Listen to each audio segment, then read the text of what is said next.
ಇವತ್ತು ನನ್ನ ನಿನ್ನ ಪ್ರಥಮ ರಾತ್ರಿ ಅಲ್ಲವೇ? ಅದಕ್ಕಾಗಿ ಇಂದು ನನ್ನ ನಿನ್ನ ಮಿಲನದ ಶುಭ ದಿನ. ಇಷ್ಟು ಬೇಗ ಮರ್ತು ಬಿಟ್ರಾ?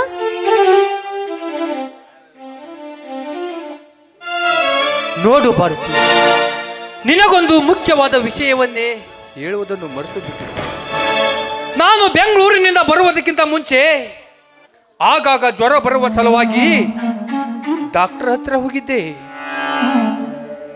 ಡಾಕ್ಟರ್ ಏನಂತ ಹೇಳಿದ್ರಿ? ನಾನು ನನ್ನ ಸ್ನೇಹಿತ ಆಸ್ಪತ್ರೆಗೆ ಹೋದಾಗ ಡಾಕ್ಟರ್ ನನ್ನ ಸ್ನೇಹಿತನ ಮುಂದೆ ಹೇಳುತ್ತಿದ್ದರು. ಏನಂತ? ನಾನು ಮರಿಯಾಗಿ ಕೇಳಿಸಿಕೊಂಡೆ. ಡಾಕ್ಟರ್ ಹೇಳಿದರು. ಡಾಕ್ಟರ್ ಏನಂತ ಹೇಳಿದ್ರಿ? ಭಾರತಿ, ನನಗೆ ನಿಮಗೆ ಕ್ಯಾನ್ಸರ್ ಇದೆ ಅಂತೆ. ಭಾರತಿ,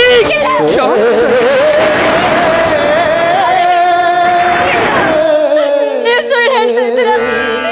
ನಿಮಗೇನು ಆಗಿಲ್ಲ ರವಿ, ನೀವು ಸುಳ್ಳು ಹೇಳ್ತಿದ್ದೀರಾ. ನಾನು ಮಾಡಿದ ತಮಾಷೆ, ನಾನು ಸುಳ್ಳು ಹೇಳ್ದೆ ಅಂತ ಹೇಳಿ ರವಿ, ಹೇಳಿ ರವಿ. ಅದಕ್ಕೆ ಕೆಲವು ದಿನಗಳ ಮಟ್ಟಿಗೆ ಹೆಣ್ಣಿನ ಸಂಬಂಧದಿಂದ ದೂರಬೇಕೆಂದು ಹೇಳ್ತಾರೆ.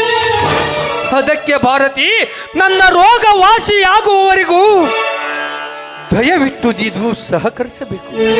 Please, I am very sorry Bharati. ನಾನು ರೆಸ್ಟ್ ತೆಗೆದು